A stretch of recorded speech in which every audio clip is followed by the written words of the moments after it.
either touch the pad. Everybody in the world fused. Yeah.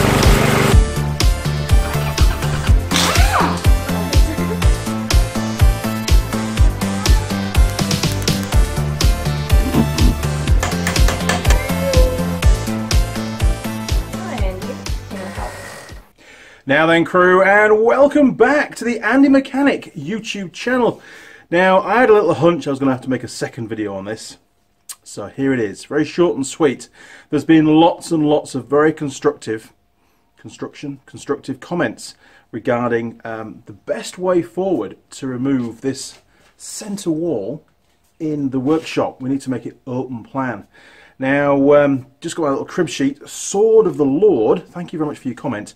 Basically, I'm assuming it's a he said to run a steel I-beam only along the full length of the garage with support at each end. Yes, I could do that, but it's over 6 meters in length, and the size of the I-beam would have to be pretty substantial. And also, we would lose quite a lot of available ceiling height in here, and it's pretty low as it is, to be honest. So the part of the brief is to maintain as much of the ceiling height as possible. That was my original plan before I decided to put it to camera. There's a second issue as well, is at the end of the garage, each of these single garages has got a separate door. One's a roller door on that side, and this side is one of those up and over, so cantilever doors. They're both going to come out eventually at some point, and it'll get one very large, wide roller door put in. And the pillar that's between those two doors needs to be removed, so we've got, you know, open access and can get cars and stuff in the middle of the workshop, rather than having to work just to one side or have to shunt them around once they're in. That's a bit of a ball ache, isn't it? So that was discounted as not an idea that wasn't going to work. That was my first choice. Now we've also had Julian Thompson made a very, very valid comment. He said, "Hey Andy, it's not just about the weight of the roof. It's not just about taking into account the weight of the steel work that you're putting in to hold up the weight of the roof." He said, "Have you considered the fact that the wind outside puts a force down on the roof when it's really windy, you know, because obviously the roof does have an apex on the far side, and as that wind goes over the apex, it will push down on the roof." Another viewer commented, "What about all the snow that you get?" Well, we don't get any snow here, so that's one thing, fortunately, I don't have to worry about too much. But the wind, I do, so I'm going to have to try and factor that in as well. Yes, watch this space for that. Now, I have revised my original design. I took another look at it earlier in the week when I was out on the road up north of the North Island. I headed up to Kaitaia, and I came up with a plan B. Let's take a look. Now, before I show you my plan B, this was, just to quickly recap, the plan A. Now, I've cut some bits of cardboard off here because this is the only bit that was relevant. And originally, given the timber beam that runs down the middle of the garage, separating the two single garages, and at the moment there's a concrete wall here, and then there's timber uprights holding that beam up.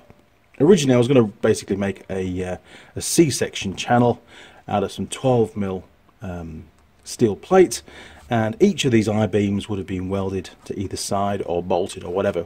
But the bottom line is, I think eventually what would happen if it got overloaded is obviously that's going to want to go down, that's going to go down, and this channel here would deform. Basically that would get pulled that way, that would get pulled that way, and then that would go in, that would go in, the whole thing would end up going down. So would need to be massively strong to be able to cope with that, and not really a very good design.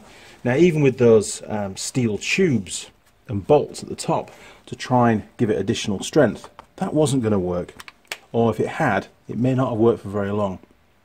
So plan B, much simpler drawing at the moment because I've not scrawled all over it.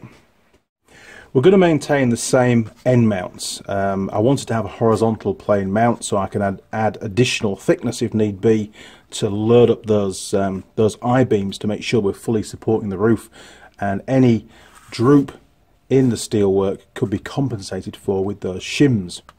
Now these tubes down here, they're pretty strong. They look about 4mm thick tubes. They're 90mm in diameter. They're going to easily be able to cope with, I think, the additional vertical loading on those tubes. And there's 4 of them, and they're already holding up half the weight of the roof anyway, don't forget. Or half of this half. Yes, that's right.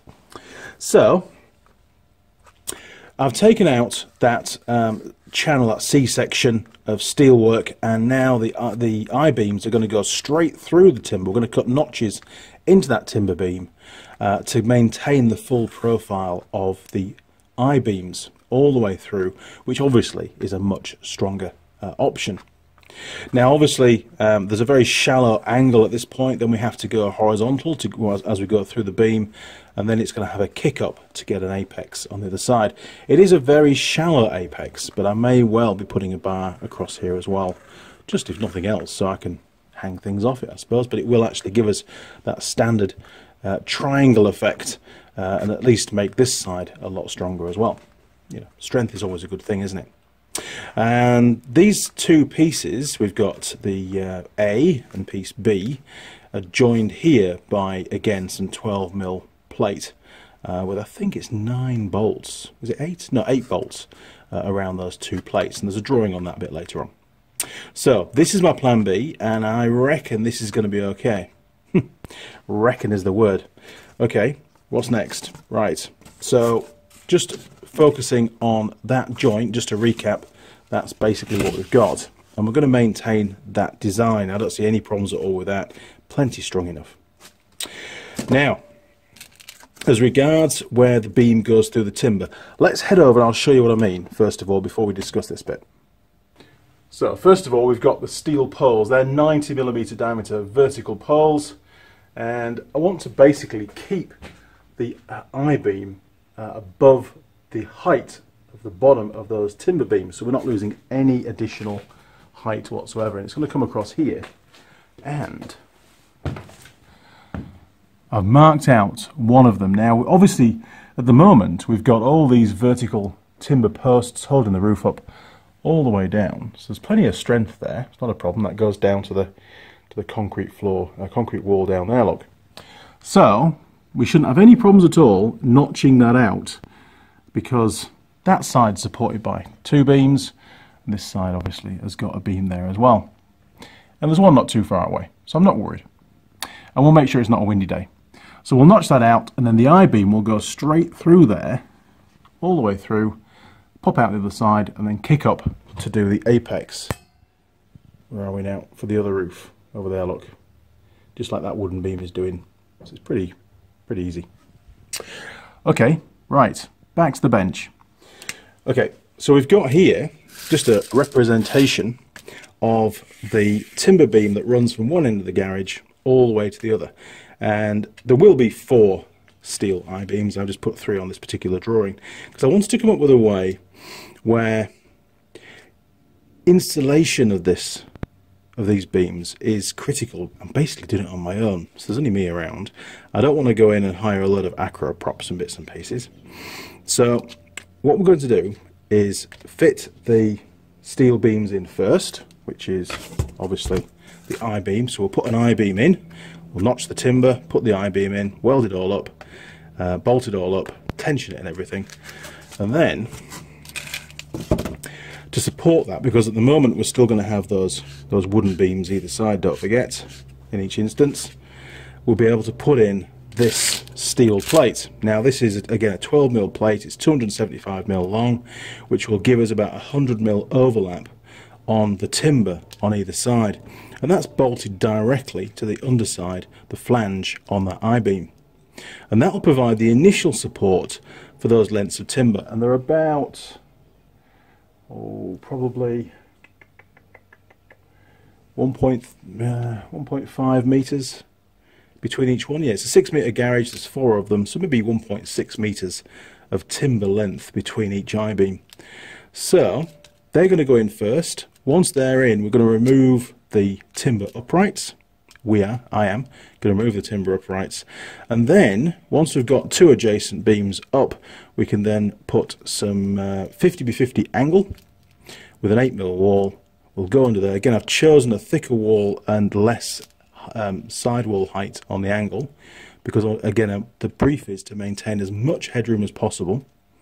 Once they're bolted in, and there'll be 2 bolts for each end of the angle iron, there will then be some packers which will then provide support to that timber beam along its length, and I've put 3 between each of the I-beams, and that should be sufficient. That should replicate what these timber beams were providing, these timber uprights, and they can be put in after the uprights have been removed. Obviously that's what needs to happen, and I'm hoping that that beam won't sag too much whilst I do that job. If it does, we can always jack it back up before we could, put the angle iron in, because we can bolt one end up, put a jacking beam between the concrete wall and the angle, jack it up into place, and then bolt it up. But I think we'll be fine, because there will be about, well, what will there be, about 18mm gap between the top of that angle iron and the bottom side of the timber, and that's where there'll be some packing plates going there, and again they'll be screwed up through the angle iron, through the packing plate, into the timber, just like that. Look, some nice sort of coach bolts or something, coach screws. So there you go, that's my plan so far.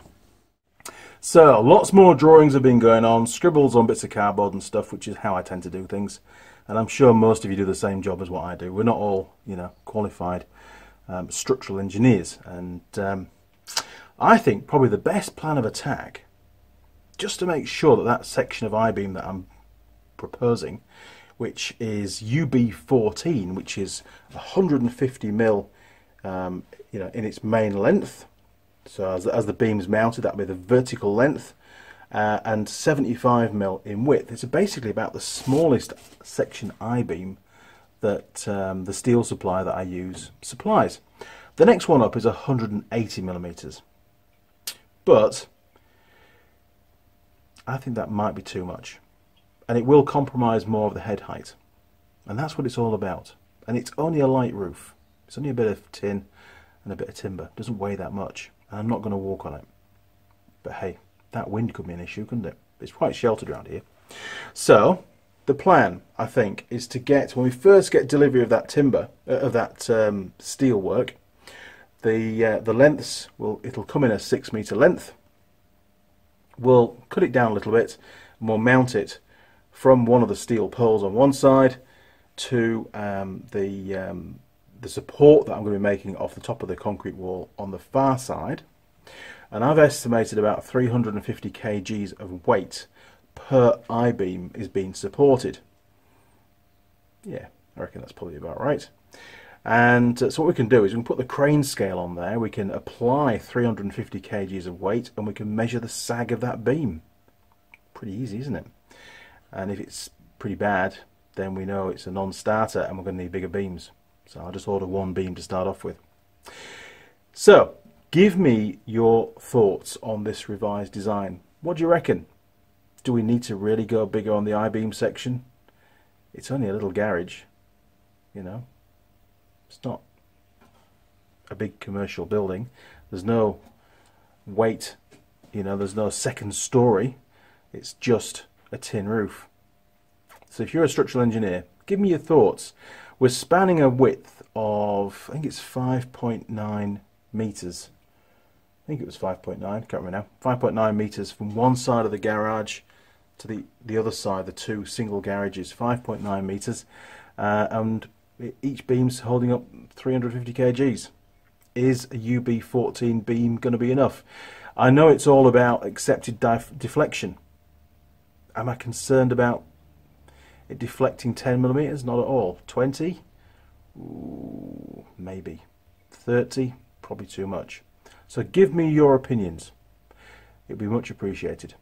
Okay, crew, well, this was just a short update video, just to give you some feedback on the comments on how the design has morphed. Who knows, there could be a plan C at this stage. So if you enjoyed the video, why not click on the subscribe button? You'll see a little gear icon turn up. Click on the gear icon and then you can tick the box and turn on notifications. Our friends down at YouTube will send you an email as and when I upload any new videos. You'll also find me on Facebook, Instagram and Twitter. Feel free to communicate through any of those portals, and of course there's a link to the Andy Mechanic Patreon page via the main page of the channel. Alright crew, well, until next time. Cheers, over and out.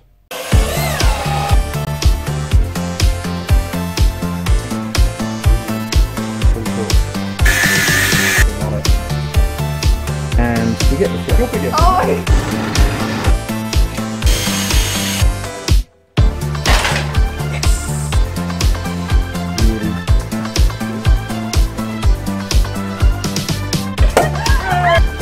Yes!